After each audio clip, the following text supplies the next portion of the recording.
This is Hidden Killers Week in Review. A look back at the most prolific stories of the week.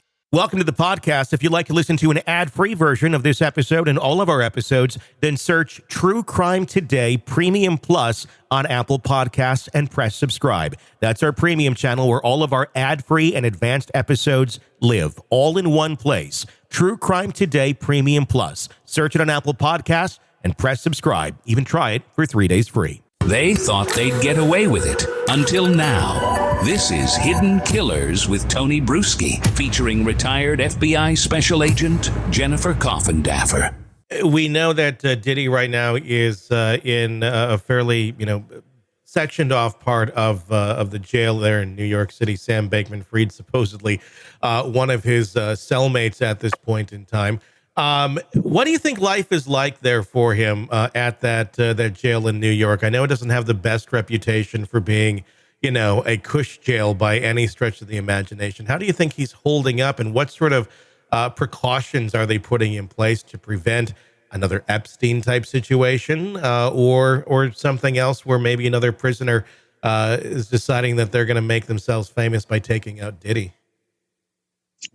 Yeah, this is such a great question. First of all, I want to just describe these cells that they're in.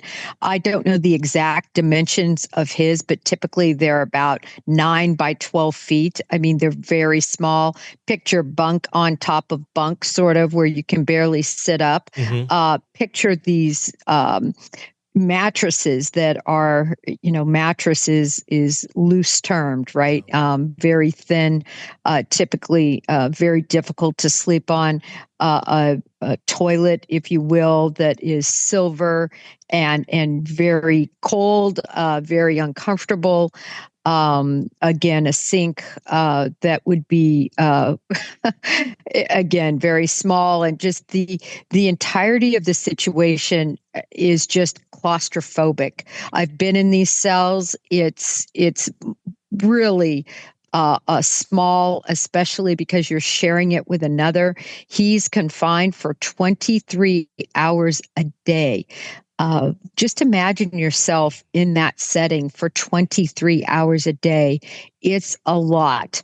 Also, they are going to have to make sure that there's no way for him to commit suicide under these conditions, because he's going from a lap of billionaire luxury planes, silk sheets, etc., to this kind of confinement is very mentally tough. The type of food he's eating is really the lowest caliber, very starchy. That's why you see so many individuals that are incarcerated, they just balloon up in their weight because it's a very starchy diet. Obviously, these diets aren't going to involve, grade A T-bone steaks and choice chicken.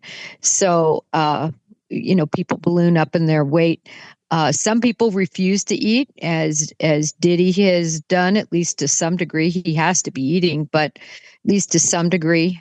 He obviously has a commissary fund, but again, he's concerned about being poisoned or somebody slipping that across. Who wouldn't want to be famous that are already in a criminal stature of facing charges to be the one that could be said, eye off Diddy. And that's what law enforcement is concerned about, those people that want to make a name for themselves. And let's talk about that because, I was hearing the stories that he wasn't eating the food that was being given to him. And there's a commissary fund. I've never been in jail. I've never been in prison, so I don't know the answers to these questions. And I know you haven't either. But I guess, more the logistics than I do. He has a lot of money. So is his commissary fund like he could pretty much buy the commissary if he wanted to, or do they limit like how much can be in a commissary fund at any given time to prevent something like that from happening with someone like this that has been arrested and is in custody? They're limited. They're limited for a lot of reasons. You can imagine the bargaining tool or chip you would have if, say, you did own the commissary. All of a sudden, you'd become the commissary, and you would have so much control over these, the inmates that you're incarcerated with. So there's definite limits that are put in place to keep everything fair. and a very limited choice. Although I think it's broader, certainly in certain jails. I don't know his. I actually did read a little bit about his options, and I think the commissary is pretty broad there in New York, much broader than people might think. In other words, it's not just sweet pop tarts and Butterfingers. I think there's much more than that to choose from. But nevertheless, there's somebody that, people are around the commissary. And I think he's worried about somebody planting a poisonous something that could be disseminated to him. Mm-hmm. And I think he has great reason for concern. If I were Diddy, I would feel the exact same way. Certainly, they're going to be keeping a close watch on him, a suicide watch, not because there's any belief that he's going to commit suicide, but they just can't have that on their hands as far as an institution. Well, it happened to Epstein, but so I wouldn't be that shocked if it happens to Diddy as well. Happens meaning maybe he does not the one behind it. But the question I would have here is, do you think he's capable of ending his own life? I mean, it's rare for a narcissist to do that, especially as a grandiose one like he is, and to the level that he is. But there is such a thing as narcissistic collapse. And that's basically where the walls have completely closed in on you, which is truly what's happening here. And they just realize there's no way out. There's no way out anymore. And with 120 new allegations, many from minors, if he has any semblance of understanding that this stuff is real, and assuming he did these things or participated and was aware that he participated in these sort of things, he's got to know this is the end of the road. Well, it's interesting. I think that individuals who decide to take their life, they're not thinking clearly at all. They're not thinking about anything else other than the fact that they're desperate and they have no hope, and the pain that they're suffering, they see no other way to end that pain other than to end their lives. I think generally speaking on that topic.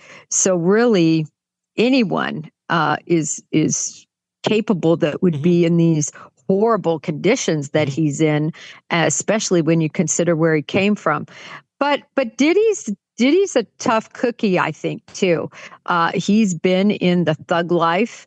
That is no secret. And so he's probably a tougher nut than a Epstein. Yeah, I would think so. It's just, there's a lot of people out there, as we're learning more and more about these allegations. We don't have any names as of this recording yet. But there's going to be a lot of people out there with a very large vested interest in information about them being at Diddy parties, not getting out. And just like in the Epstein case, that exact same principle, I think, was very much in place of that information not getting out. And we all know what happened there.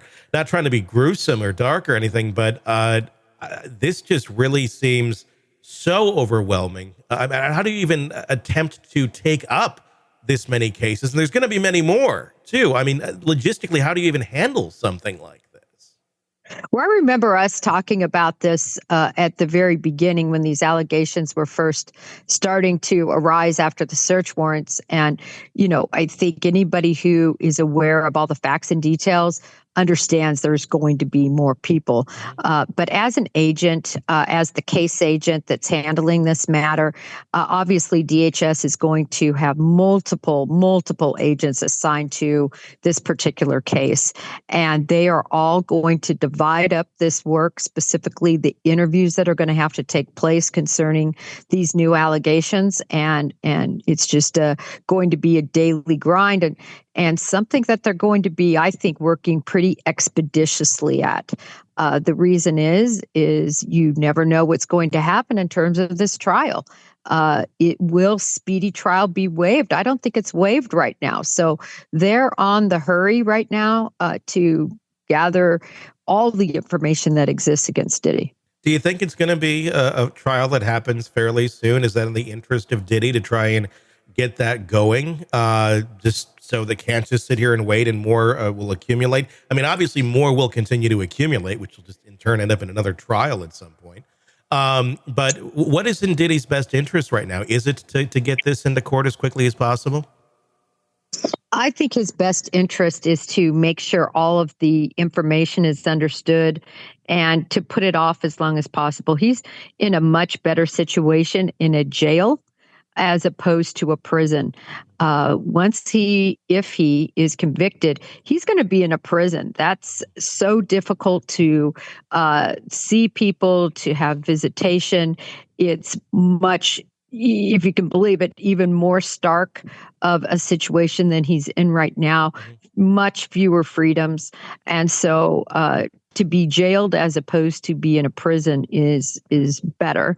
The other thing is, he has a very astute attorneys, and they are going to be working hard to try to get some of this thrown out. They're going to be looking at discrediting all of these witnesses, and they're going to fight hard for him. So I think it's best not to waive speedy trial and to have his attorneys fight. Strap in and get ready to go back in time. Gen X Time Machine is here to transport you back to the glorious days of neon, big hair, and cassette tapes that always needed rewinding. To figure out where Tupperware went wrong, we kind of got to start at the beginning. Remember when MTV actually played music videos? Or when lunch wasn't complete without Dunkaroos? Yeah, a little bit like trying to recapture the magic of a bygone era. Yeah. We're diving into all that and more. So if you want to relive the 80s and 90s in all their retro glory, hit up Gen X Time Machine wherever you get your podcasts. VHS is looking like the obvious winner, right? Oh, and don't forget the rise of the video rental store, remember? Subscribe, because who doesn't need another excuse to avoid adulting? You're welcome. The Gen X Time Machine.